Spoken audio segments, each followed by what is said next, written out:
الحمد لله رب العالمين والصلاة والسلام على خاتم الأنبياء والمرسلين وعلى آله وأصحابه ومن تبعهم بإحسان إلى يوم الدين أما بعد. محترم حضرات و خواتین، وہ تمام حضرات جو میرے سامنے موجود ہیں یا مجھے دیکھ رہے ہیں، سن رہے ہیں، تمام کے لیے ہم اللہ تعالیٰ سے ایمان، صحت و عافیت کی نعمت مانگتے ہیں. اللہ تعالیٰ سب کو صحت و عافیت عطا فرمائے، سچا عقیدہ عطا فرمائے.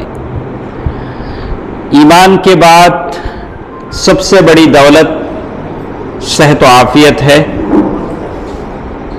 اور یہ مجلس جو ہمارے ساتھ ہے، کتاب الرحیق المختوم جو سیرت کی کتاب ہے، وہ کتاب ہم پڑھ رہے ہیں. اللہ کے نبی صلی اللہ علیہ وسلم پر ایمان لانا ضروری ہے، اور جب اللہ کے نبی صلی اللہ علیہ وسلم پر ایمان لاتے ہیں تو اس کے تقاضوں میں یہ بھی شامل ہے کہ اللہ کے نبی صلی اللہ علیہ وسلم کی سیرت ہم پڑھیں. یہ بہت ضروری ہے، اس کی اہمیت کو سمجھیں. اللہ کے نبی صلی اللہ علیہ وسلم کی سیرت کو ہم پڑھیں. تو آپ کو معلوم ہوگا کہ آج ہماری یہ 13 محرم کی تاریخ ہے، اور 13 محرم ہے آج انشاءاللہ. تو یہ ہمارے ساتھ چوتھی مجلس ہے، اس کتاب کی ہمارے ساتھ چوتھی مجلس ہے. گزشتہ مجلس میں ہم نے جو باتیں سنی وہ عبد المطلب جو اللہ کے نبی صلی اللہ علیہ وسلم کے کیا لگتے تھے؟ دادا کہ عبد المطلب. تو ان کے تعلق سے ہم نے سنا کہ ان کے ساتھ 2 واقعے وابستہ تھے جس کا ذکر ہم نے سنا. ایک واقعہ فیل، ہاتھی والا واقعہ، اور ایک زمزم کی کھدائی کا واقعہ. انہوں نے زمزم کا کنواں جو بند تھا، جس کو جرہم نے جاتے جاتے بند کر دیا تھا، اس کو انہوں نے دوبارہ کھودا. کھودنے کا کارن کیا تھا، سبب کیا تھا؟ تو ہم نے جانا کہ خواب میں ان کو بتلایا گیا کہ زمزم کا کنواں یہاں ہے، اسے کھودا جائے. اور جب وہ کھودنے لگے زمزم کا کنواں، تو مکے کے دوسرے لوگوں نے بھی کہا کہ ہم کو بھی اس میں شراکت داری دیں، ہم کو بھی اس میں موقع دیں کہ ہم بھی کھودیں. تو عبد المطلب نے کہا کہ نہیں، یہ اعزاز ہے جو اللہ تعالیٰ نے مجھے عطا فرمایا ہے، اللہ تعالیٰ نے اس کام کے لیے مجھے چنا ہے. پھر اس کے بعد ان لوگوں نے کہا کہ نہیں، ہم کسی کو فیصلہ سنانے والا بناتے ہیں، وہ فیصلہ کریں گے کہ ہاں آپ اکیلے کام کریں گے یا ہم کو ساتھ لے کر کریں گے. کیا کرنے جا رہے ہیں؟ زمزم کا کنواں کھودنے جا رہے ہیں. بعد میں کچھ ایسے حالات ظاہر ہوئے قدرت کی طرف سے، اللہ کی طرف سے بات سمجھ میں آ گئی کہ نہیں، زمزم کا باوڑی کنواں دوبارہ کھودنے کے لیے اللہ تعالیٰ نے عبد المطلب ہی کو منتخب کیا ہے. اس وقت عبد المطلب نے ایک نظر مانی تھی. آپ میں سے کسی کو یاد ہے کیا نظر مانی تھی؟ آپ مت بولیں، جس کو یاد ہے وہ نہیں بولیں. ہاں، ہمارے ناصر بھائی بولنا چاہ رہے ہیں. بولیے ناصر بھائی. ماشاء اللہ، سب لوگ ماشاء اللہ، اللہ تعالیٰ آپ کے علم میں برکت دے. عبد المطلب نے ایک نظر مانی تھی کہ اگر مجھے 10 بیٹے پیدا ہوں، ماشاء اللہ 10 کے 10 جوان ہوں، اور میرے ساتھ دینے والے بن جائیں، تنومن طاقتور بن جائیں. ایسی نیت آپ بھی کر سکتے ہیں کہ اللہ تعالیٰ آپ کو 10 اولاد دے، 10 کے 10 داعی بن جائیں. دعوت ہمارا سب سے بڑا مقصد ہے، اور اس کے لیے ضرورت ہے کہ اچھے داعی پیدا ہوں. آپ بھی نیت کر سکتے ہیں. اللہ کے نبی صلی اللہ علیہ وسلم فرمایا کہ میں امت کی زیادتی پر فخر کروں گا، لیکن ایسی امت جو قابل ہو، باصلاحیت ہو، جو اپنا ٹائم سڑکوں پہ پاس کرتی ہو، ایسی امت نہیں چاہیے. تو کہتے ہیں کہ ایسی امت جو داعی بنے، صالح بنے، صلحاء متقین میں شامل ہو. تو اس کے لیے دعا بھی کرنی چاہیے، یا اللہ ہم کو صالح اولاد عطا فرما. اس کی دعا بھی کرنی. بہرکیف عبد المطلب نے جب یہ دیکھا تو نظر مانا کہ 10 بچے مجھے پیدا ہوں تو ایک بچہ میں کیا کروں گا؟ اللہ کے راہ میں ذبح کر دوں گا. انہوں نے وہ نظر مانی. اس کے بعد ہماری بات ہے، یہ 2 باتیں ہمارے ساتھ ختم ہو گئی. ایک واقع فیل، اور دوسرا وہ زمزم کا کنواں کھودنا، یہ عبد المطلب سے وابستہ تھی. تو اس کے بعد یہاں ایک بات ہمارے ساتھ ہے کس کی؟ عبداللہ، عبد المطلب کے بیٹوں میں سے ایک کون تھے؟ عبداللہ۔ عبداللہ یہ ان کے بارے میں آج ہم پڑھیں گے، کون ہیں؟ اللہ کے نبی صلی اللہ علیہ وسلم کے والد محترم، والد محترم۔ تو ان کے تعلق سے کہتے ہیں کہ ان کی والدہ کا نام فاطمہ تھا، اور ان کے بارے میں کہتے ہیں کہ عبداللہ یہ سب سے زیادہ خوبصورت تھے اور پاک دامن تھے اور چہیتے تھے عبد المطلب کی اولاد میں سے۔ بہت ساری اولاد تھی لیکن عبداللہ کی بات ہی الگ تھی، بڑے خوبصورت، بڑے پاک دامن، بڑے چہیتے، اسی لیے ان کو ٹائٹل تھا ذبیح۔ کیا تھا؟ ذبیح۔ ذبیح، ذبیح، ذبیح کے معنی کیا؟ ذبح ہونے والے، وہ جو ذبح ہونے والے۔ ذبیح کہلانے کی وجہ کیا تھی؟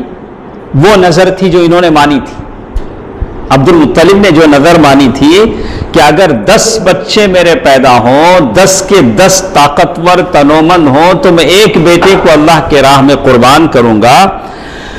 تو کہتے ہیں کہ اللہ ان کے 10 بچے پیدا ہوئے، سب کے سب بچاؤ کرنے کے لائق ہو گئے، تو عبد المطلب نے سارے بیٹوں کو جمع کیا، جمع کر کے فرمایا دیکھو بیٹو، میں نے اللہ سے ایک نظر مانی ہے کہ تم اگر 10 بچے میرے پیدا ہوں گے اور سب کے سب ہٹے کٹے جوان ہو جائیں گے اور میرے سپورٹ کرنے والے بن جائیں گے، تو میں ایک بچے کو اللہ کے راہ میں قربان کر دوں گا۔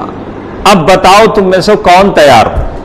ہاں تو کہتے ہیں، تو سب نے کہا کہ ابا ٹھیک ہے۔ وہ زمانے میں کسی بھی کام کے لیے تیر ڈالے جاتے تھے، تیر ڈالیے، جس کا نام آیا وہ اس کی گردن حاضر ہے۔ سارے بچوں نے ایک ہی بات کہا، وہاں کسی کو انکار کرنے کی مجال نہیں تھی، سارے بچوں نے یہی کہا کہ ٹھیک ہے آپ ایسا کریں۔ تو کہتے ہیں ساروں کے نام پر تیر لکھے گئے، اور وہ زمانے کا جو بت تھا ہبل، اس کا جو پجاری تھا اس کے حوالے کیے گئے، دیکھیے صاحب یہ تیر ہیں، اس پر لکھے نام ہیں۔ تو وہ پجاری نکالتا تھا، وہ قیم جو وہاں کا جو پجاری کا مطلب وہ جو ہبل کے ساتھ بیٹھتا تھا، مجاور جسے کہیں گے، جیسے آج کے زمانے بیٹھتے ہیں۔ تو جب تیر نکالے گئے، بار بار نکالے جاتے رہے، ایک مرتبہ نکالے تو کس کا نام نکلا؟ عبداللہ کا نام نکلا۔ تو ٹھیک ہے، عبد المطلب نے عبداللہ کا ہاتھ پکڑا، چھری میں ہاتھ میں چھری لیا، چلنے لگے۔ کیا کرنا ہے؟ نظر پوری کرنی ہے۔ انہوں نے اللہ سے نظر مانی ہے کہ 10 بیٹے پیدا ہوں، 10 کے تک طاقت اور تنومند ہوں، تو ایک بیٹے کو اللہ کی راہ میں قربان کر دوں گا۔ اور بالکل قرآن نکلا ہے، کس کے نام تیر نکلا ہے؟ عبداللہ کے نام پہ، پورا کرنا ہے۔ لیکن جیسے ہی خانہ کعبہ کے پاس پہنچے تو سارے قریش، خاص کر کے آپ کا ننیحال جو تھا بنو مخزوم، وہ سارے کے سارے کھڑے ہوئے بولے کہ نہیں، ایسا نہیں ہوگا، عبداللہ کو ذبح ہونے نہیں دیں گے۔ آپ ایسا کیجئے، کسی عرافہ کے پاس جائیے۔ اس زمانے میں عورتیں ہوتی تھی جو عرافہ ہوتی تھی، آج کے زمانے میں بھی آپ وہاں ایگمور چلے جائیں، فلائی اوور کے پاس، وہ روڈ کے کنارے ساری بیٹھی ہوں گی عورتیں، کیا دیکھتی ہیں وہ؟ آپ کا ہاتھ دیکھتی ہیں۔ وہ اپنی قسمت میں کیا ہے نہیں معلوم، لیکن ہماری قسمت دیکھ کے بولتے ہیں آپ کی قسمت میں یہ ہے، آپ کی قسمت میں۔ تو مشرکین کے زمانے میں بھی یہی عرافہ تھی۔ عرافہ کے معنی جاننا، عرافہ بہت جاننے والی، وہ بتاتی ہیں ہاں ایسا ہوگا، تمہاری 4 شادیاں ہوں گی، 2 شادیاں ہوں گی، ایک ہوگا، تم کو کاروبار میں اتنا فائدہ ملے گا، جیسے سارے انہوں نے لکھے ہیں ایسے ہی وہ جواب دیں گے۔ تو لوگوں نے کہا کہ چلیے عرافہ کے پاس چلتے ہیں، تو وہاں جا کر حل دریافت کرتے ہیں۔ عبد المطلب نے کہا کہ ٹھیک ہے ایسے ہی کرتے ہیں۔ وہاں گئے تو ڈالتے رہے، ایک مرتبہ ڈالا، پھر عبداللہ کا نام نکلا۔ تو کیا کیا جائے؟ عرافہ نے کہا کہ ایسے کرتے ہیں کہ 10 مرتبہ، کتنی مرتبہ ڈالا گیا؟ ڈالتے رہے، نام کیا کرتے رہے؟ ڈالتے رہے یہاں تک کہ نام دوسروں کا نکلے یعنی ایک طرف اونٹ، 10 اونٹ ایک تیر میں، دوسری طرف عبداللہ کا نام. 10 بار بھی اگر ڈالتے تو عبداللہ کا نام ہی نکلتا، اونٹوں کا نام نہیں نکلتا. تو 10 20 30 بڑھاتے رہے یہاں تک کہ جب 100 اونٹ ہو گئے، 100 اونٹ ہو گئے تو تب جا کر اونٹوں کا قرآن نکلا. عبداللہ کو اللہ نے کیا کیا؟ بچا لیا. یہ وہ موقع تھا کہ جب دیت کی رقم 100 اونٹ مقرر کی گئی جاہلیت کے زمانے سے. جان کی قیمت کتنی؟ 100 اونٹ. بولے ایک مرتبہ ڈالے 10 اونٹ اور عبداللہ کا نام، خرے میں عبداللہ کا نام نکلا. دوسری مرتبہ ڈالے عبداللہ کا نام، تیسری مرتبہ ڈالے، یہاں تک کہاں تک پہنچی؟ 100 اونٹوں. تو 10 اونٹ بڑھاتے گئے یہاں تک کہ اللہ تعالیٰ راضی ہو گیا اور عبداللہ کا نام کے بجائے اونٹوں کا نام نکل آیا، اور اونٹ سارے کے سارے ذبح کر دیے گئے اور ذبح کر کے ان کو چھوڑ دیا گیا. 100 اونٹ چاہے جانور کھائے، انسان کھائے، لوگ لے جائیں. کتنے؟ 100 اونٹ. اسی لیے ان کو کیا کہا جاتا ہے؟ ذبیح. اللہ کے نبی صلی اللہ علیہ وسلم نے اسی لیے فرمایا کہ میں 2 ذبیح کی اولاد ہوں. کیا کہا اللہ کے نبی نے؟ 2 ذبیح کی، انا ابن الذبیحتین. کون پہلے ذبیح ہے؟ اسماعیل السلام. دوسرے ذبیح عبداللہ. میں 2 ذبیحوں کی اولاد ہوں. اب یہ تو تھی بات ذبیح کی. ذبیح کون ہے؟ عبداللہ. عبد المطلب اب بچہ جوان ہو جاتے ہیں تو شادی کی فکر ہوتی نہیں، شادی کرنی پڑتی ہے. تو عبد المطلب نے اپنے بیٹے کے لیے لڑکی کی تلاش کیا تو آمینہ کا انتخاب کیا. اللہ کے نبی صلی اللہ علیہ وسلم کی والد ماجدہ کون تھی؟ آمینہ. جو وہب بن عبد مناف بن زہرہ بن کلاب کی صاحبزادی تھی، بڑے خاندان کی خاتون تھی، اور نسب کے اعتبار سے اور پھر رتبے کے لحاظ سے قریش کی افضل ترین خاتون مانی جاتی تھی. اللہ کے نبی صلی اللہ علیہ وسلم کی والدہ محترمہ بڑی افضل ترین خاتون تھی. تو مکے میں شادی ہوئی، اور شادی کے کچھ دن بعد عبد المطلب نے عبداللہ اپنے بیٹے کو کھجور لانے کے لیے مدینہ منورہ بھیجا. وہ کہا جائیں کھجور لائیں. لیکن مدینہ پہنچ کر آپ صلی اللہ علیہ وسلم کے والد محترم عبداللہ کا انتقال ہو گیا. اور جیسے بعض روایتوں میں بھی آتا ہے کہ تجارت کے لیے سریا گئے، شام گئے، وہاں جانے کے بعد ایک قافلے کے ساتھ واپس آ رہے تھے. جب مدینہ پہنچے تو مدینے میں بیمار ہو کر وہی انتقال ہو گئے. تو 2 باتیں آپ کے ساتھ. ایک، جانے کا مقصد یہ تھا، بہرحال ہو سکتا ہے کھجور تجارت کے لیے لانے گئے ہوں، مدینے میں کھجور ملتا تھا اس زمانے سے، اور مدینے میں انتقال ہوا. نابغہ جادی کے مکان میں ان کی تدفین ہوئی. کس کی؟ عبداللہ کی. اور اس وقت عبداللہ ان کی عمر 25 سال تھی. اللہ کے نبی صلی اللہ علیہ وسلم کے والد محترم کا انتقال کتنی عمر میں ہوا؟ 25 سال. ماشاء اللہ، سبحان اللہ، 25 سال کی عمر میں. تو بعض مورخین کہتے ہیں کہ ابھی اللہ کے نبی صلی اللہ علیہ وسلم پیدا نہیں ہوئے تھے. شادی کے بعد حمل کا موقع تھا، لیکن اللہ کے نبی صلی اللہ علیہ وسلم کی پیدائش نہیں ہوئی تھی. لیکن بعض لوگ یہ کہتے ہیں کہ پیدائش اب باپ کی وفات سے 2 مہینے پہلے ہو چکی تھی. اللہ کے نبی صلی اللہ علیہ وسلم کے پیدا ہونے کے 2 ماہ بعد اللہ کے نبی صلی اللہ علیہ وسلم کے ابا کا انتقال ہوا. دونوں طرح کی باتیں. ایک یہ کہ پیدا ہونے سے پہلے ہی انتقال کر گئے، دوسرا یہ کہ پیدا ہونے کے 2 ماہ بعد آپ کے والد محترم کا انتقال ہوا. بظاہر اس زمانے میں ایسا ہوتا تھا، جب انتقال کی خبر آتی تھی تو خواتین مرثیے میں شعر کہتی تھی. جیسے خنسا نے اپنے بیٹوں کی شہادت پر شعر کہا، اور پھر عربی ادب میں مشہور ہو گیا خنسا کا وہ رثا مرثیہ جو انہوں نے اپنے بیٹوں کی شہادت پر کہا. وہی آمینہ نے بھی کہا. اللہ کے نبی صلی اللہ علیہ وسلم کی ماں کو جب انتقال کی خبر ملی تو انہوں نے کہا دعته المنايا دعوة فأجابها وما تركت في الناس مثل ابن هاشم عشية راحوا يحملون سريره فإن تك غالته المنايا وريبها فقد كان معطاء كثير التراحم. آمینہ کہتی ہیں بطحا کی آغوش ہاشم کے صاحب زادے سے خالی ہو گئی. عبداللہ بن ہاشم، عبداللہ کے ابا کا نام کیا تھا؟ ہاشم تھا. کہا کہ خالی ہو گئی.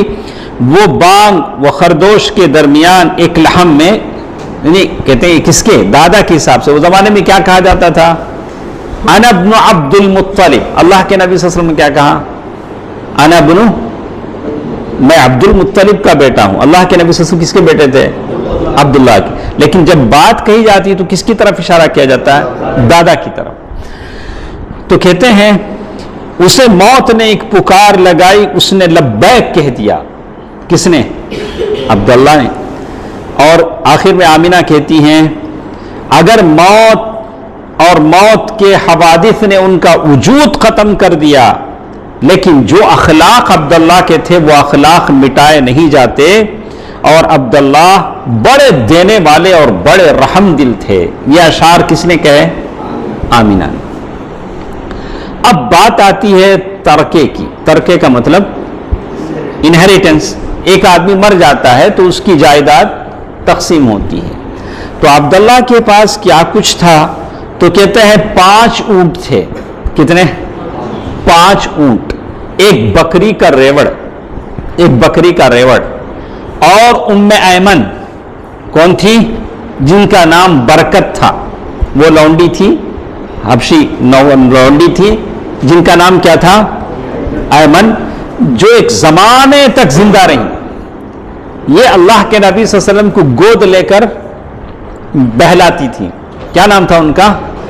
آپ حدیث میں پڑھے ہوں گے ام ایمن رضی اللہ تعالیٰ عنہ. کیا سہیل صاحب حدیث میں پڑھے ہیں؟ جنید صاحب، ام ایمن رضی اللہ تعالیٰ عنہ.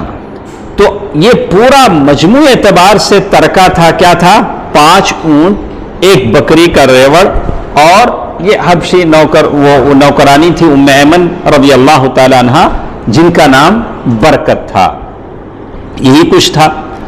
تو اس کے بعد اب اگر ہم مانتے ہیں اللہ کے نبی صلی اللہ علیہ وسلم کی ولادت ان کے ابا کے انتقال کے بعد ہوتی ہے، تو اب چلیے دیکھتے ہیں اللہ کے نبی صلی اللہ علیہ وسلم کی ولادت باسعادت اور پیدائش سے لے کر حیات طیبہ کے 40 سال تک یہ ساری باتیں. اچھا، رسول اللہ صلی اللہ علیہ وسلم کہاں پیدا ہوئے؟ مکے میں. ہاں، مکے میں پیدا ہوئے، شعب بنی ہاشم کے اندر. اور ایک ایسا ہے کہ ہمارے ہاں ہندوستان میں لوگ پیدائش کا دن کب مناتے ہیں؟ 12 ربیع الاول. 12 وفات 12 وفات. لیکن صحیح بات یہ ہے کہ پیدائش 9 ربیع الاول، 9 ربیع الاول ہاتھی والوں کے سال ہوئی. عام الفیل، وہ سال جب ہاتھی کا فوج، ہاتھی والوں کی فوج آئی تھی 9 ربیع الاول کو. اور اس وقت وہاں جو فارسی بادشاہ تھا نوشیروان، اس کی تخت نشینی کا 40واں سال تھا. اگر اس حساب سے دیکھتے ہیں تو 20 یا 20 پر 2 اپریل، 20 اپریل یا 22 اپریل کی تاریخ بنتی ہے 571، 571. ابھی کتنا ہے؟ 21. آپ مائنس کر کے دیکھ لیجئے کتنے سال بنتے ہیں. تو ہجری تبھی شروع ہی نہیں ہوئی نا. تو جب اللہ کے نبی صلی اللہ علیہ وسلم مدینہ آئیں گے تو وہ بھی ابو موسیٰ اشعری رضی اللہ تعالیٰ عنہ، اور اللہ کے نبی صلی اللہ علیہ وسلم کی وفات کے بعد عمر رضی اللہ تعالیٰ عنہ کے مشورے سے ہجری تاریخ شروع ہوئی. تو عام طور سے ہم دیکھتے ہیں اے ڈی کا فل فارم کیا ہے؟ بہت سارے مسائل ہم کو سوچنا پڑتا ہے. ہم تو مانتے ہیں کہ نہیں، ہمارے پاس ڈیتھ نہیں، ہمارے پاس کیا ہے؟ رفع ہے. ہم ڈیتھ کو نہیں مانتے ہیں. تو بہرحال کہتے ہیں عیسوی. کیا لکھتے ہیں؟ عیسوی. عیسیٰ علیہ السلام کے سے وہ یہ ہوتا ہے. تو ٹھیک ہے. کیا لکھتے ہیں؟ سی ای. فل فارم کیا آتا ہے؟ یہاں لکھتے ہیں. تو یہ جو تحقیق ہے 9 کیا تاریخ ہے؟ عربی تاریخ 9 ربیع الاول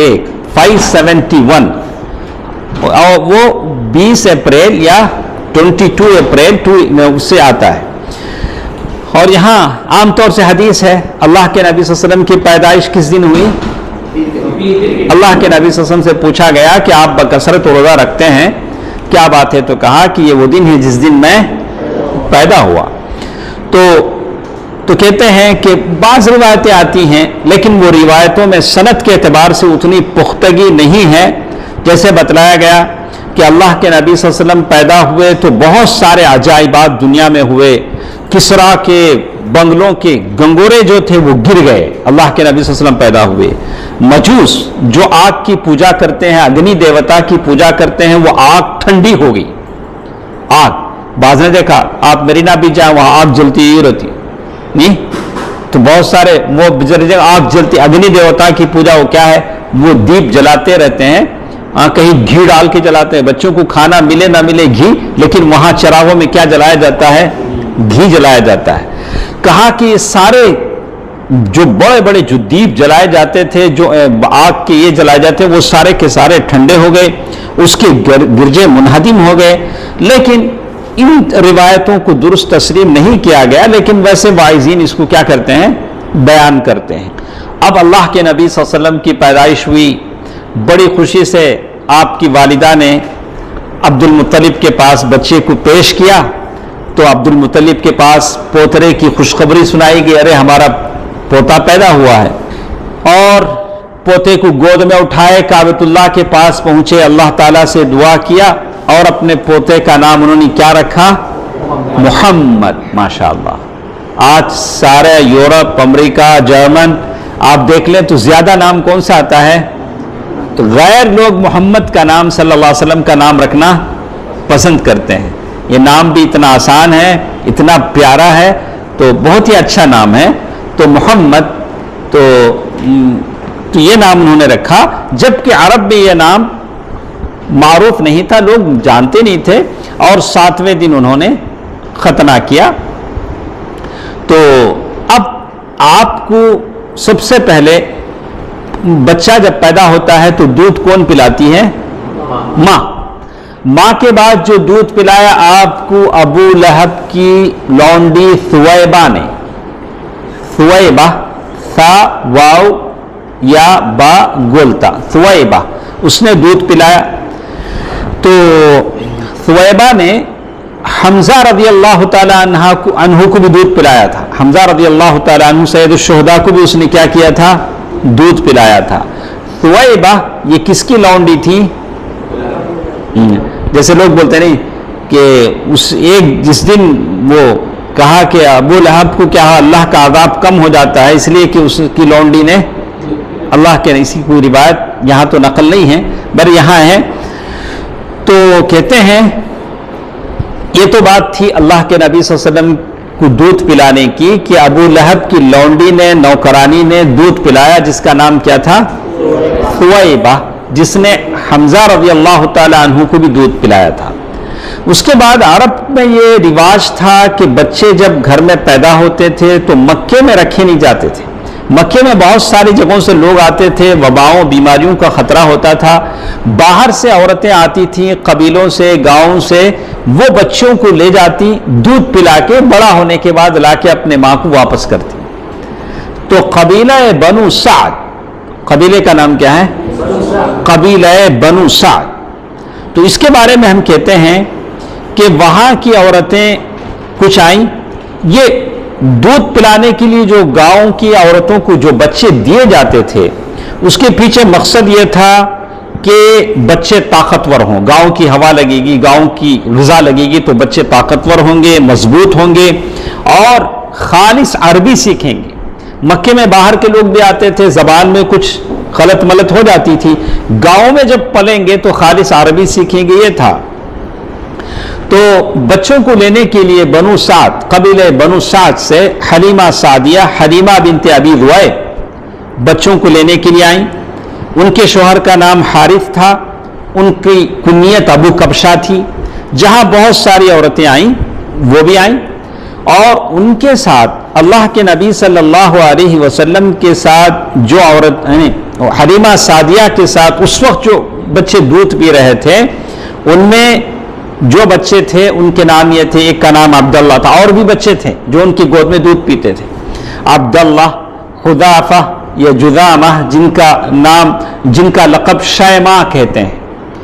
شیماء یہ اللہ کے نبی صلی اللہ علیہ وسلم کی رضاعی بہن تھی، جنہوں نے اللہ کے نبی صلی اللہ علیہ وسلم کے ساتھ کیا کیا تھا؟ دودھ پیا تھا، ماشاءاللہ۔ شیماء بعد میں جب اللہ کے نبی صلی اللہ علیہ وسلم کو نبوت مل گئی، اللہ کے نبی صلی اللہ علیہ وسلم مدینے میں تھے، شیماء ملنے آئیں تو اللہ کے نبی صلی اللہ علیہ وسلم اپنے جگہ سے اٹھ کر کھڑے ہو گئے، اپنے رومال پر انہیں بٹھایا، بڑی عزت افزائی کی اور بولا کہ یہ میری بہن ہے۔ پھر ان سے کہا کہ اگر چاہو تو میرے ساتھ رہو، اگر چاہو تو اپنے قبیلے میں چلے جاؤ۔ بڑی عزت اللہ کے نبی صلی اللہ علیہ وسلم نے کی۔ بہرکیف بہن اور بھائی کا ایک تعلق ہوتا ہے، بہن کا زندگی میں ایک مقام ہوتا ہے۔ تو یہ تھی حلیمہ سعدیہ، جسے عام طور سے ہم کہتے ہیں۔ اس کے تعلق سے کہتے ہیں کہ جب حلیمہ بنت ابی ذؤیب جب مکہ پہنچی تو بچوں کو لینے لگی، تو جتنی عورتیں ان کے ساتھ تھیں ساری عورتوں کو بچے مل گئے، سارے لوگوں نے اپنے بچے لے لیے، لیکن ان کو کوئی بچہ نہیں ملا۔ اور اللہ کے نبی صلی اللہ علیہ وسلم ویسے بھی کیا تھے؟ در یتیم تھے۔ اب یہ بچے لینے والی سوچتی تھی کہ بچے کا باپ رہے گا تو کچھ ہم کو دے گا، تکریم کرے گا، داد و دہیش دے گا۔ اب یہ بچہ یتیم ہے، اس کا دادا کیا دے گا، ماں کیا دے گی؟ تو یہ وہ سوچتی تھی۔ ماشاء دیکھیے کیا اللہ کے نبی صلی اللہ علیہ وسلم کی زندگی ہے، واقعی یہ در یتیم ہے۔ کہتے ہیں کہ بچہ لینے والی عورتوں نے ایسے سوچا۔ حلیمہ سعدیہ کہتی ہیں کہ وہ زمانہ جب ہم بچہ لینے کے لیے مکہ گئے تو قحط سالی کا زمانہ تھا، اور میری بوڑھی وہ سفید گدھا جسے کہتے ہیں، گدھی، سفید بوڑھی گدھی تھی جس پر میں بیٹھ کر گئی، اور ہمارے پاس جو اونٹ تھی اور وہ بالکل اتنی کمزور تھی، وہ گدھی چل نہیں پاتی تھی، اور ساروں کے سواریاں آگے نکل جاتی تھی، میری گدھی پیچھے رہ جاتی تھی، اور لوگ کہتے تھے ارے تو مریل گدھی پر بیٹھی ہوئی ہے، اور کچھ تھا بھی نہیں وہ زمانے میں۔ تو کہتے ہیں کہ ایک اونٹنی تھی، لیکن اس اونٹنی سے ایک قطرہ دودھ نہیں نکلتا تھا، اس لیے کہ اونٹنی کو کھلانے کے لیے چارہ نہیں تھا۔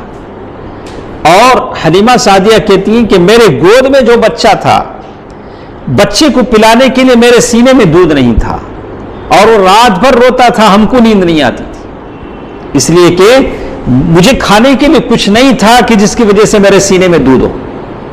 تو یہ حلیمہ سعدیہ کہتے ہیں ادھر بھوک سے بچہ اس قدر بلکتا تھا کہ ہم رات بھر نہیں سو سکتے تھے، نہ میرے سینے میں بچے کے لیے کچھ تھا، نہ اس اونٹنی کے لیے خوراک دے سکتی تھی۔ بس ہم اللہ تعالیٰ سے امید لگائے تھے کہ بارش ہو، تو وہ دبلی سست رفتار ہم لوگ چلے، اور وہ کہتے ہیں، تو وہ حلیمہ سعدیہ کہتی ہیں کہ ہم کہتے کہ یہ تو یتیم ہے، کون؟ اللہ کے نبی صلی اللہ علیہ وسلم، بھلا اس کی بیوہ ماں اور اس کے دادا کیا دے سکتے ہیں؟ اگر کوئی مالدار بچہ ہوتا تو ہم لے لیتے۔ بس یہی وجہ تھی کہ ہم آپ صلی اللہ علیہ وسلم کو گود لینا نہیں چاہتے تھے، اور جتنی عورتیں آئی تھی سب کو مل گئی تھی۔ تو حلیمہ سعدیہ دوبارہ اپنے شوہر کے پاس جاتی ہیں، جا کر کہتی ہیں میرے ساری جتنے سہیلیاں آئیں سب کو بچے مل گئے ہیں، مجھے بچہ نہیں ملا ہے، چلیے ہم اسی یتیم بچے کو لے لیتے ہیں صلی اللہ علیہ وسلم۔ اور انہوں نے کہا کہ اسی یتیم بچے کو لے لیتی ہوں۔ دیکھیے شوہر نے کیا جواب دیا۔ اچھا شوہر اسی طرح بیوی کی رہنمائی کرتا ہے۔ ان کے حلیمہ سعدیہ کے ہسبینڈ نے کہا ممکن ہے کہ اللہ اسی بچے میں ہمیں برکت دے، اسی بچے میں ہمیں برکت دے۔ اس کے بعد میں نے جا کر اس بچے کو لے لیا۔ کیوں لیا؟ صرف اس وجہ سے کہ کوئی بچہ نہیں مل سکا، اگر ملتا تو میں بھی کیا نہیں کرتی، وہ بچے کو نہیں لیتی۔ اب دیکھیے کیا کیا ہوتا ہے۔ حلیمہ سعدیہ کہتی ہے کہ اس بچے کو لے کر ہم اپنے ڈیرے پر آئے، ٹینٹ پر آئے، اور اسے اپنے آغوش میں رکھا تو اس نے جس قدر چاہا سینے سے لگ کر اس نے دودھ پیا، خوب پیٹ بھر گیا اللہ کے نبی صلی اللہ علیہ وسلم کا۔ وہ سینہ جو دودھ سے خالی تھا، اللہ کے نبی صلی اللہ علیہ وسلم نے اس سینے سے اتنا دودھ پیا کہ پیٹ بھر گیا، اور وہ بچہ جس کو ایک قطرہ دودھ نہیں ملتا تھا، ساتھ ساتھ وہ پیٹ بھی بھر گیا۔ دونوں بچے بھی سو گئے، حالانکہ اس سے پہلے ہم اپنے بچے کے ساتھ نہیں سو سکتے تھے، اس لیے کہ بھوکا بچہ ساری رات روتا تھا، ہم سو نہیں پاتے تھے۔ اور میرے جو ہسبینڈ تھے، شوہر تھے، اونٹنی کو دوہنے کے لیے گئے، دودھ نکالنے کے لیے گئے تو دیکھا کہ اس کا تھن دودھ سے بھرا ہوا ہے، ماشاءاللہ اونٹنی کا تھن دودھ سے بھرا ہوا ہے۔ انہوں نے اتنا دودھ دوہا کہ ہم دونوں نہایت آسودہ ہوئے، اور پہلی مرتبہ اتنی آرام سے رات کو سوئے، پیٹ بھر دودھ پیا حلیمہ کے شوہر نے۔ سبحان اللہ۔ ان کا بیان ہوا تو صبح شوہر نے کہا، حلیمہ خدا کی قسم تم نے ایک برکت والی روح حاصل کی ہے۔ کیا کہا شوہر نے؟ تم نے ایک برکت والی روح حاصل کی ہے۔ میں نے کہا میں بھی ایسے ہی سمجھتی ہوں، مجھے بھی یہی توقع ہے۔ اب دیکھیے حلیمہ کہتی ہیں کہ پھر ہمارا قافلہ نکلا، کہاں جانے کے لیے؟ واپس جانے کے لیے، قبیلہ سعد، اپنے قبیلے میں جانے کے لیے۔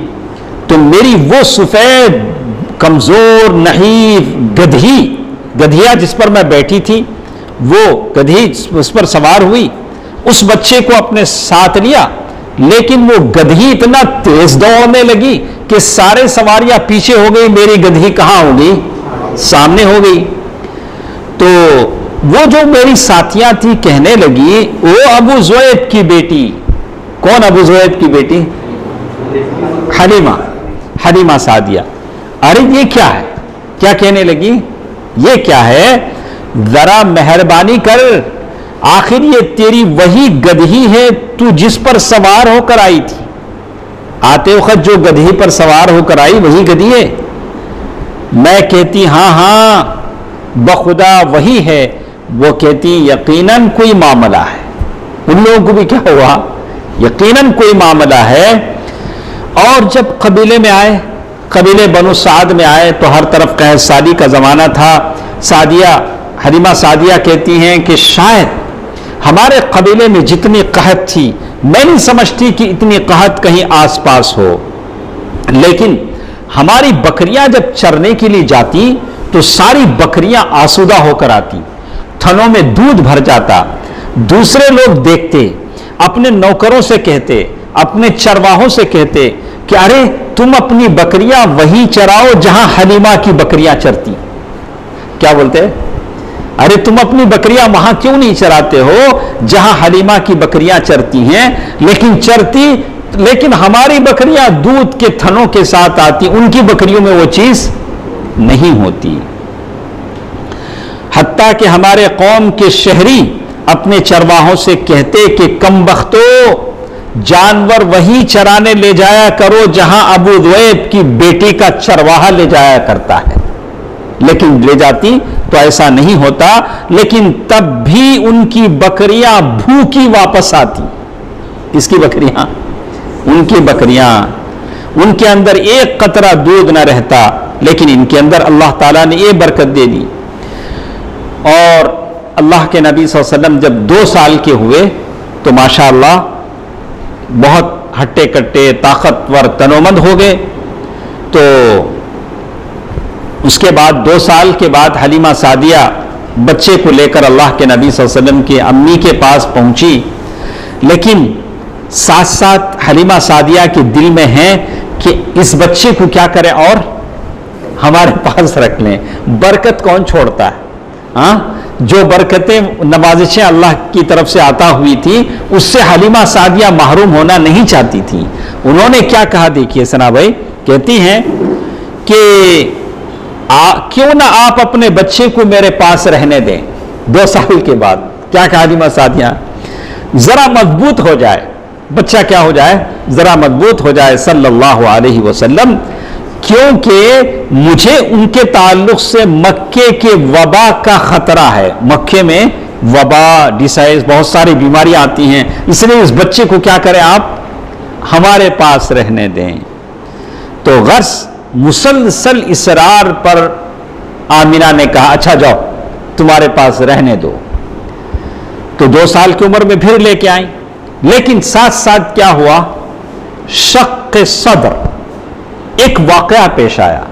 شق کے معنی ہے بریک، پھاڑنا، صدر کے معنی سینہ. مدینے میں ایک ہاسپٹل ہے مستشفی الصدر. مستشفی الصدر کا تو ہارٹ ہاسپٹل نہیں ہے، نہیں معلوم، ناصر کو اچھا معلوم. تو شق صدر، اللہ کے نبی صلی اللہ علیہ وسلم کا سینہ چاک کیا گیا، پھاڑا گیا. تو کہتے ہیں ایک واقعہ، اللہ کے نبی صلی اللہ علیہ وسلم کی ولادت کے 4 یا 5ویں سال، اللہ کے نبی صلی اللہ علیہ وسلم کی عمر جب 4 سال کی ہوئی یا بعد میں 5 سال کی ہوئی، تو یہ حدیث ہے جو انس رضی اللہ تعالیٰ عنہ کی روایت ہے، صحیح مسلم میں ہے کہ اللہ کے نبی صلی اللہ علیہ وسلم بچوں کے ساتھ کھیل رہے تھے. دوسرے جو بچے ہیں، شیمہ ہے، عبداللہ ہے، ان کے ساتھ کھیل رہے ہیں. اچانک فرشتے جبریل امین آئے، اللہ کے نبی صلی اللہ علیہ وسلم کو پکڑا، لٹایا، اور پھر لٹا کر فوراً سینہ کیا کیا. بڑا عجیب تھا. 7 چھوٹے بچے تھے، وہ دیکھ رہے تھے.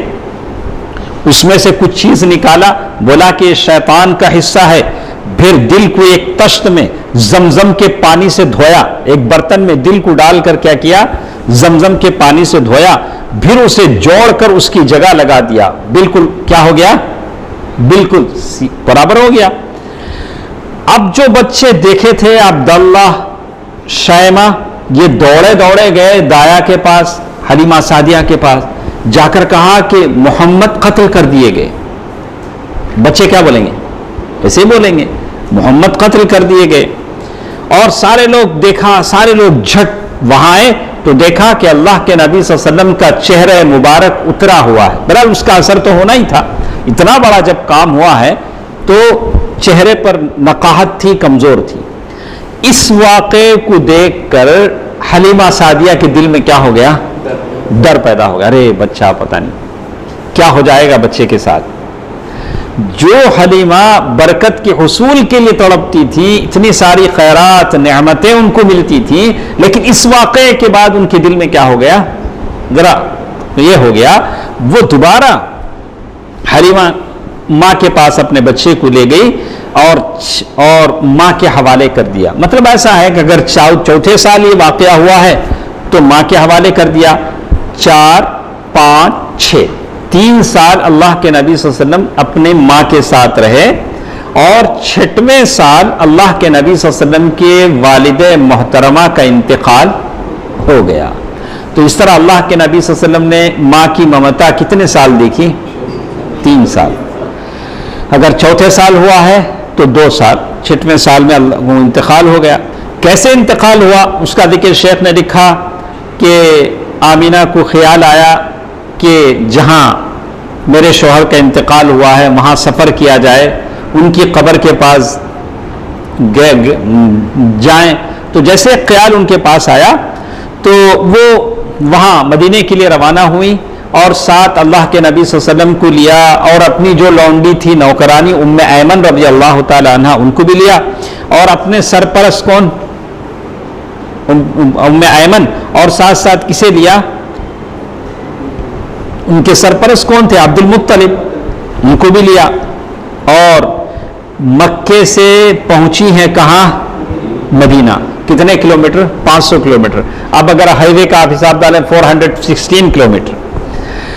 کبھی میں اپنے سننے والوں سے کہتا ہوں کہ اللہ کے نبی صلی اللہ علیہ وسلم کی اس سفر کو آپ سوچیں کہ 416 کلومیٹر اللہ کے نبی صلی اللہ علیہ وسلم نے ایک دم دھوپ کے زمانے میں طے کیا ہے سفر.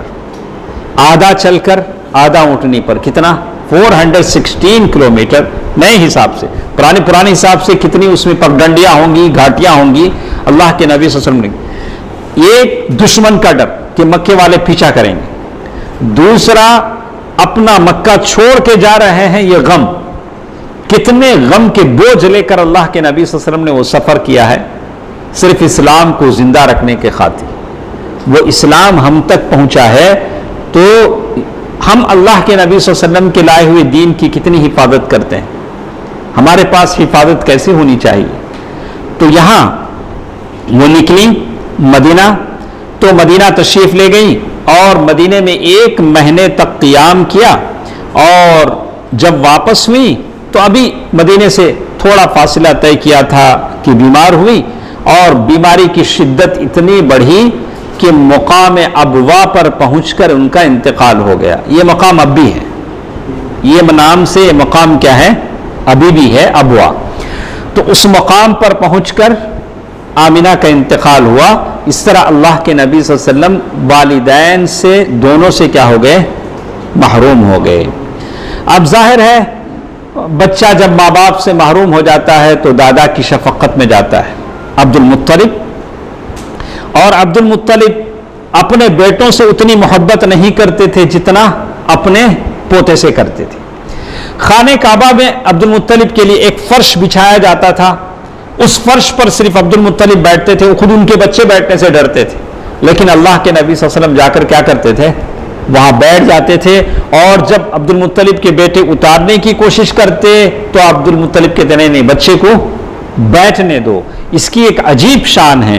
اللہ کے نبی صلی اللہ علیہ وسلم کہتے ہیں بخود اللہ کے نبی صلی اللہ علیہ وسلم کے تعلق سے کہتے ہیں اس کی شان نرالی ہے، اس کو بیٹھنے دو، اور اس کو اپنے ساتھ فرش پر بٹھا لیتے. تو اب آپ کی عمر 6 سال میں والدہ کا انتقال ہوا. جب آپ 8 سال 2 مہینے 10 دن کے ہوئے، 8 سال 2 مہینے 10 دن کے ہوئے تو دادا کی شفقت سے بھی محروم ہو گئے. عبد المطلب کا بھی انتقال ہو گیا، اور ان کے انتقال کے سے پہلے عبد المطلب نے وصیت کر دی کہ اب آپ اس کی کفالت کریں. کس کو انہوں نے اپنے کہا کہ چچا ابو طالب جو سگے بھائی تھے ابو طالب، ان کو وصیت کر گئے کہ اس بچے کی ذمہ داری اب تمہاری ہے. تو اس طرح اللہ کے نبی صلی اللہ علیہ وسلم ابو طالب کی کفالت میں آ گئے. تو ابو طالب بڑے اعزاز کے ساتھ ایک زمانے تک اللہ کے نبی صلی اللہ علیہ وسلم کی کفالت کرتے رہے، حمایت کرتے رہے. آپ پڑھ چکے ہیں سیرہ میں، سیرہ میں پڑھ چکے ہیں، اور لگ بھگ 40 سال سے زیادہ عرصے تک اللہ کے نبی صلی اللہ علیہ وسلم کی حمایت انہوں نے کی، کفالت کی. اور اللہ کے نبی صلی اللہ علیہ وسلم ہی کی بنیاد پر ان کی دوستی اور دشمنی تھی، یعنی بالکل ان کو سپورٹ کرتے تھے. اور اسی طرح کہتے ہیں کہ ایک واقعہ انہوں نے ذکر کیا ہے کہ ایک مرتبہ مکے میں قحط سالی آ گئی، بارش نہیں ہو رہی تھی. لوگوں نے کہا کہ آپ اللہ سے دعا کریں کہ بارش ہو جائے. تو اللہ کے نبی صلی اللہ علیہ وسلم کا ہاتھ پکڑ کر ابو طالب کعبے کے پاس لے گئے. انہوں نے اللہ تعالیٰ سے دعا کی، اور آسمان پر ایک بادل نہیں تھا، لیکن اتنی بارش ہوئی کہ ساری وادی پانی سے بھر گئی. تو اسی سے انہوں نے کہا وہ خوبصورت ہیں. یہ شعر انہوں نے کہا وَبْيَضَّ يُسْتَسْقَى الْغَمَامُ بِوَجْهِ، کہا کہ اللہ کے نبی صلی اللہ علیہ وسلم کے بارے میں کہا کہ وہ خوبصورت ہیں، ان کے چہرے سے بارش کا فیضان مانگا جاتا ہے، یتیموں کے ماوا اور بیواؤں کے محافظ ہیں. یہ کس کے بارے میں کہا؟ اللہ کے نبی صلی اللہ علیہ وسلم کے بارے میں. اس کے بعد ہمارے پاس 2-3 منٹ اور ہیں. 2 منٹ اور ہیں. تو آپ ایک واقعہ سنے ہوں گے بحیرہ راہب کے بارے میں. اللہ کے نبی صلی اللہ علیہ وسلم مکے میں تھے، لیکن تجارت کے سفر پر جب ابو طالب جاتے تو اللہ کے نبی صلی اللہ علیہ وسلم کو بھی لے جاتے. تو ایک مرتبہ اللہ کے نبی صلی اللہ علیہ وسلم کی عمر جب 12 سال کی ہوئی تو ابو طالب شام سریا گئے، تو ساتھ ساتھ اللہ کے نبی صلی اللہ علیہ وسلم کو بھی لے گئے. تو وہاں ایک گاؤں میں پہنچے جس گاؤں کا نام بسرا ہے، اور وہاں کا ایک مرکزی شہر حوران. اس جگہ جب پہنچے تو کہتے ہیں اس شہر میں ایک یہ تھا، پاسٹر تھا. پاسٹر کسے کہتے ہیں؟ وہ جو کنیسہ میں رہتا ہے، اس کا نام جرجیس تھا. اس کا نام کیا تھا؟ جرجیس تھا. تو وہ اچانک آیا جہاں یہ لوگ قیام کر رہے تھے وہاں وہ جرجیس آیا. تو بحیرہ اس کا ٹائٹل ہے لیکن نام کیا ہے؟ جرجیس. تو اپنے گرجا گھر سے نکل کر آیا, سارے لوگوں کو دعوت دیا. ابو طالب اور ابو طالب کی جتنی بھی ٹیم ہے ساتھ اللہ کے نبی سارے لوگوں کو دعوت دیا. وہاں کے لوگ کہتے ہیں ارے کبھی یہ باہر نہیں نکلا یہاں کلیسا سے, اپنی عبادت میں لگا رہتا تھا, کیا بات ہے کہ بڑی مناسبت سے یہ باہر نکلا ہے, کیا بات ہے؟ تو وہ اس نے آ کر سیدھے اللہ کے نبی صلی اللہ علیہ وسلم کا ہاتھ پکڑا, ان کے اوصاف بیان کیے اور کہا کہ یہ سید العالمین ہے, یہ ہیں اللہ تعالیٰ انہیں رحمت للعالمین بنا کر بھیجا ہے. کون کہہ رہا ہے؟ وہ پوپ, وہ راہب, وہ پاسٹر کہہ رہا ہے. ابو طالب نے کہا کہ تم نہ کیسا معلوم؟ کیا بولے آپ کو کیسے معلوم ہے؟ تو اس نے کہا کہ ٹھہرتے ہیں تھوڑی دیر, اذان ہو جائے, ہاں اذان کا جواب دے لیتے ہیں, اس کے بعد ایک پوائنٹ. اللہ اکبر اللہ. تو جیسے ہم بات کر رہے تھے کہ وہ جرجیس جو راہب تھا بحیرہ, اس نے جب یہ کہا کہ یہ بچہ رحمت للعالمین بنیں گے تو ابو طالب نے کہا کہ آپ کو کیسے معلوم, آپ کیسے یہ بات کہتے ہیں؟ تو اس نے یہ بات کہا کہ جیسے آپ لوگ آئے ہیں, آپ لوگ جیسے آ کر یہاں قیام کیے ہیں, تو کوئی بھی درخت, کوئی بھی پتھر ایسا نہیں تھا جو سجدے کے لیے جھک نہیں گیا. کس کے لیے؟ اللہ کے نبی صلی اللہ علیہ وسلم کے لیے. اور یہ چیزیں نبی کے علاوہ کسی اور انسان کو سجدہ نہیں کرتی. انہوں نے اپنی بات کہی. اور پھر میں ایسے پہچانتا ہوں اس نبی کے پیچھے مہر نبوت ہے. ایک علامت تھی اللہ کے نبی صلی اللہ علیہ وسلم کے چھوٹے انڈے کی مقدار یہاں پیچھے, تو وہ نشانی ہے, تو سیب کی طرح ہے. اور انہیں اپنی کتابوں میں ہم پاتے ہیں, ہماری کتابوں میں ساری چیزیں ملتی ہیں. اس کے بعد اس بحیرہ راہب نے, پاسٹر نے, جرجیس نے اللہ کے نبی صلی اللہ علیہ وسلم کے جو چاچا ابو طالب تھے ان سے کہا کہ اب تم یہاں سے سیریا جا رہے ہو, شام جا رہے ہو, اس بچے کو مت لے جاؤ. راستے میں یہ مقام پڑتا تھا, اس لیے کہ وہاں کے یہودی ان کو قتل کر دیں گے جب وہ پہچانیں گے کہ آخری نبی ہیں. ان کی کتابوں میں چیزیں میں پہچان لیا ہوں, ہو سکتا وہاں کوئی پہچان لے. تو کہتے ہیں ان کو واپس کر دیں. تو کہتے ہیں کہ بعض غلاموں کے ہاتھ ابو طالب نے ان کو واپس کر دیا کہ وہ لوگ واپس چلے جائیں. تو یہ سیرت کی باتیں ہیں. انشاءاللہ کل کے درس میں ہم پڑھیں گے حلف الفضول, جنگ فجار, بعض جنگیں اور حلف الفضول کی باتیں, اور اسی طرح اللہ کے نبی صلی اللہ علیہ وسلم کی جفا کشی زندگی, اللہ کے نبی صلی اللہ علیہ وسلم کا گزارا کیسے ہوتا تھا. یہ ساری باتیں انشاءاللہ کل کے درس میں ہم پڑھیں گے انشاءاللہ. سبحانک اللہم ربنا بحمدک, اشہد ان لا الہ الا انت استغفرک واتوب الیک. والسلام علیکم ورحمۃ اللہ وبرکاتہ.